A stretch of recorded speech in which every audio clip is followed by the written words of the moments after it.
দেখো বন্ধুরা, একটি গুরুত্বপূর্ণ অঙ্ক। এই অঙ্ক কম্পিটিটিভ এক্সামে এলে অনেক ছাত্রই এড়িয়ে চলে যায়। আমরা কিভাবে সহজ পদ্ধতিতে করব এবার আমরা দেখব। দেখো, এখানে কিছু সংখ্যা বলেছে এটি কত দ্বারা বিভাজ্য হবে। অনেক বড় সংখ্যা তাই মনে হচ্ছে, কিন্তু এটাকে সহজ করাই হলো আমাদের কাজ। প্রথমে কি নিতে হবে? প্রথমে সব অঙ্কগুলো আছে তার মধ্যে থেকে আমাদেরকে প্রথমে একটা কমন নিতে হবে। কমন সংখ্যা কমন নিলাম, চার। চার, চারের মাথায় 61 নিলাম। হ্যাঁ, এবার এটা যদি কমন নিই তাহলে এখান থেকে পড়ে থাকবে কি?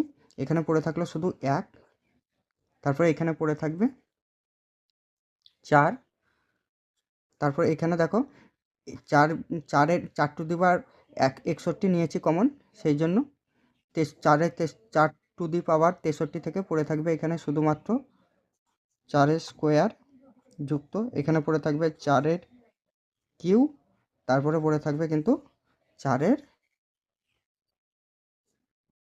4। হয়ে গেল। এবার এই যে কমন আছে সেই কমনটি নিচে নামিয়ে দেবো।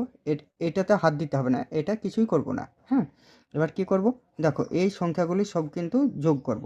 এই সংখ্যাগুলি যোগ করলে হবে আমাদের 341। তোমরা করে নেবে, 1 + 4 5, এভাবে করে নেবে, খুব সহজেই হয়ে যাবে। চারের যেহেতু কিউ, 4 টু দি পাওয়ার 4 বলেছে, তাই সহজেই হয়ে যাবে। হ্যাঁ, এটা আমরা গুণ করে যোগ করে পাবো 341।